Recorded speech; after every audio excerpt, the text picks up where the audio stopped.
زمان و ئەدەبی کوردی پۆلی هەفتەمی بنەڕەتی لاپەڕا 141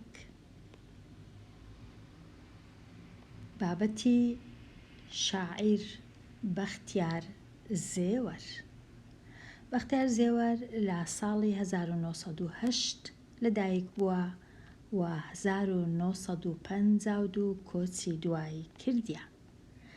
ناوی ڕاستەقینەی فایەقە، کوڕی شاعیری بەناوبانگی کورد زێوەر، واتە زێوەری بابیشی هەر شاعیر بووە. ئەو نازناوە بەختیار زێوەریش وەریگرتیە لە بابی. لە ساڵی 1970 لە شاری سولەیمانی لەدایک بووە.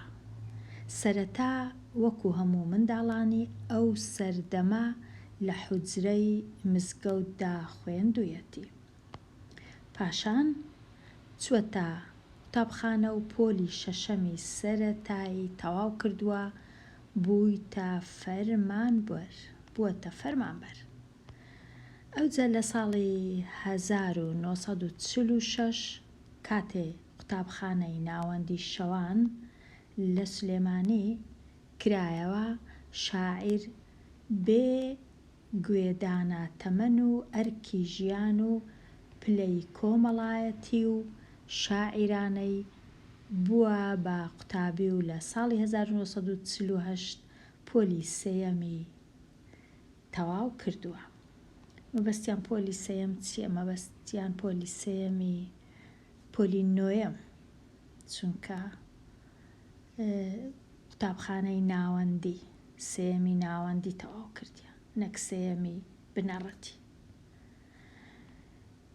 هەر لەو ساڵەدا بەهۆی کۆچی دوایی باوکیەوە، واتە لە ساڵی 48 بابیشی کۆچی دوایی دەکا، تەواو بەدەست نەخۆشیەکەیەوە، واتە بابی نەخۆش بووە کە زووتر سەرەتایی دیار بوو، پەرێشان و سەرگەردان بوو. واتە بەختیار زێوەر زۆر تێکچووە بە کۆچی دوایی بابی.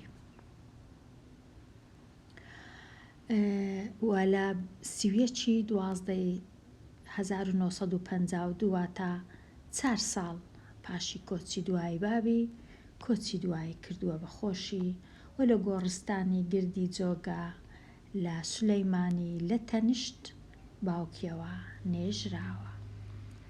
لە گەرمەی کێشەی سەختی ژیاندا خۆی ناو دەنێ سەرکەوتوو. پێشتر ناوی لە خۆی نابوو سەرکەوتوو.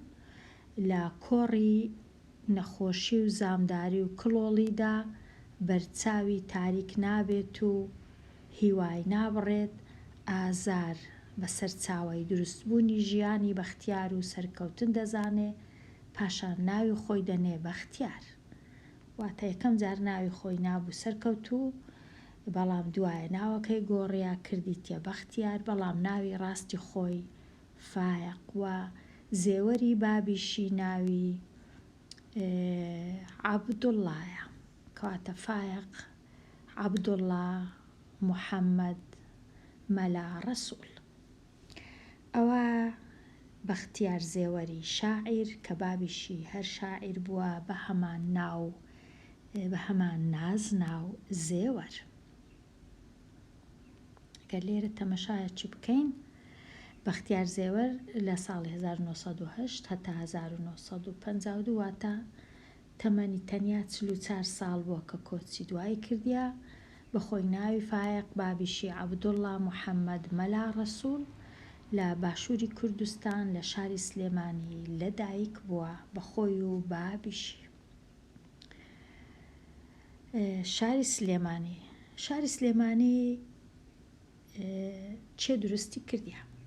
شاری سلێمانی ئیبراهیم پاشای بابان دروستی کردیە لە ساڵی 1784. ئەو کات ئیبراهیم پاشا میری بابانیەکان بووە و پایتەختەکەی گواستیتەوە لە قەڵات سوالان لۆ شارێکی نوێ کە ناوی لێنایە سلێمانی. ئیبراهیم پاشای بابان لە ساڵی 1742 لەدایک بووە و لە 1800 کۆچی دوای کردیا، تەمەنی تەنیا 58 ساڵ بووە.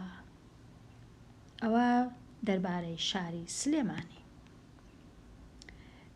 ئەگەر تەمەشای ئێرەش بکەین بزانین چیت کە نووسرایە دەربارەی شاعیر زێوەر. بەختیار زێوەر بە تەواوی پەیڕەوی زێوەری باوکی کردووە، واتە وەکووی پەیڕەوی کردیا، وە قوتابیەکی ژیر و پێشکەوتووی ئەوە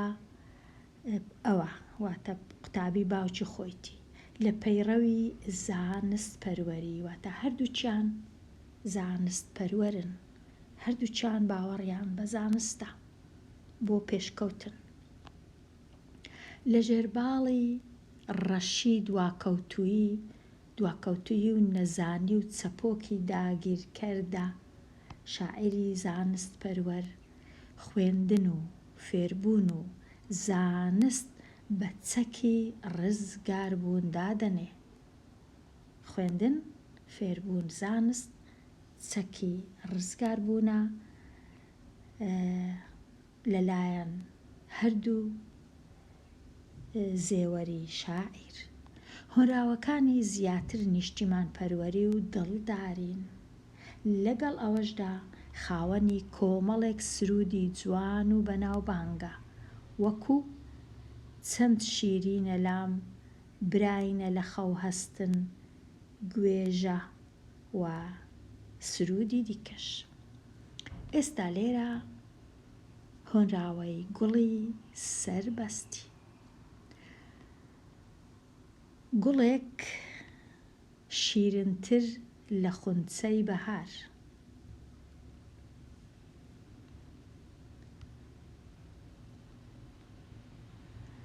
گوڵێک شیرنتر لە خونچەی بەهار، نازکتر جوانتر لە شەوبۆی نازدار. گەشتر لە دیدەی وەنەوشەی نزار، گوڵێکە ناوی گوڵی سەربەستی، مەردا ئەو گەلەی بگاتە دەستی. گوڵی سەربەستی ئەی هێزی گیانم، ڕۆشن کەرەوەی ڕێگەی ژیانم. تۆم نەبێ من خۆم بە هیچ نازانم، تۆم نەبێ هەرگیز ناحەسێمەوە، بێ بۆنی خۆشت نابوژێمەوە. با تەنیا هەر تۆ شاگوڵی من بی، سەرچاوەی سۆزی بە کوڵی من بی. تۆ تاقە یاری پڕ دڵی من بی، شیعرت پیا هەڵدەم بە زوبانی خۆم، بڵێم دەمێکە بە دڵ شەیدای تۆم. ئەوە تۆزێک کۆپڵەیەک لە هۆنراوەی گوڵی سەربەستی. لێرانە وشەکان هەتا ڕادەیەک وشەکان ئاسانن. خونچەی بەهار نازکتر لە شەوبۆی نازدار، شەوبۆش جۆرە گوڵەکە زیاتر بە شەوان بۆنی بڵاو دەبیتەوە. وەنەوشەش ئەویش گوڵەکی گچکەیە، ڕەنگی مۆرە، بەڵام لەو هەموو گوڵانە زیاتر بەلای شاعیر گوڵی سەربەستی مەردا ئەو گەلەی بگاتە دەستی، واتە هەموو گەلەک ناتوانی سەربەستی هەبی. هێزی گیانم ڕۆشن کەرەوەی ڕێگەی ژیانم، ڕۆشن کەرەواتە ڕووناک کەرەوەی ڕێگەم. تۆم نەبێ هەرگیز ناحەسێمەوە و بەبێ بێبۆنی خۆشت نابوژێمەوە، واتە گەورە نابم و زیاد ناکەم و نابوژێمەوە، لە نوێ هەڵناستمەوە. لێرەش ڕاوەکردنی پەیڤەکان. سەربەستی مانای چییە؟ واتە ئازادی. شیرنتر واتە جوانتر، شەو بۆ جۆرە گوڵێکە بۆنی خۆشە. دیدە واتە چاو، وەنەوشە جۆرە گوڵێکی دەشتیە. نزار نسێ واتە زیاتر وەکو جێیەکی سێبەر ڕەنگە. مرد یەکەچی ئازا، ناحەسێمەوە، ئارام ناگرم، پشوو نادەم، ئۆقرە ناگرم. تاقە واتە تاکە یان یەک، شەیدا گیرۆدا، هۆز خێڵ و عەشیرەت، نابژێمەوە، ناگەش بم، ناگەشێمەوە، یار دۆست و هەڤاڵ و هاوڕێ. ئەوە دەربارەی گوڵی سەربەستی. ئەگەر ویستت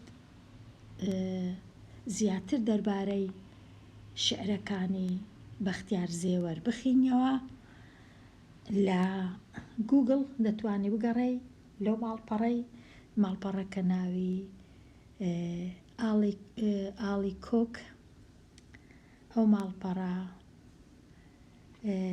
زۆربەی زۆری شێعرەکانی تێدایە، بۆ وێنە لێرە شێعرێک لەسەر خاکی نیشتیمان نووسیتی: ئەی خاکی پاکی نیشتیمان، ئەی خاوەنی ناو و نیشان، ئەی بێشەی شێری ژیان، وا چاکە بۆ من تاکومان، قوربانی تۆی کەم جیسم و جان، ئەی نیشتیمان، ئەی نیشتیمان، سیروان و زەڵم و تانجەڕۆ، لام سەلسەبیلە بێدرۆ، باخێکی زۆر خۆش ڕەنگ و بۆ، وەختێ ئەبینم خاکی تۆ، گۆبکەی هیوام دێتە چڕۆ، ئەی نیشتیمان، ئەی نیشتیمان، شارت بە وێنەی مێرغوزار، دێت بووەتە هاوینە هەوار، دەشت و چیات جێی ئیفتیخار، بۆ کوردی کەم دەستی هەژار، گیانم فیدات لەیل و نەهار، ئەی نیشتیمان، ئەی نیشتیمان، ئەی دایکی بێ هاو ڕەنگ و تاک، بۆ بێ کەسیت بووم دەردناک، شەرتە هەتا ئەمنێنە خاک، قوربانی تۆی کەم گیانی پاک، بۆ خزمەتت نابم هیلاک، ئەی نیشتیمان، ئەی نیشتیمان. و بێگومان بە سەدان شێعری دیکە کە لێرە دەتوانی هەموویان بخینەوە لە ماڵپەڕی ئاڵە کۆک، کە ئەوها بۆ وێنە شێعری ئەستێرەی پرشنگدار.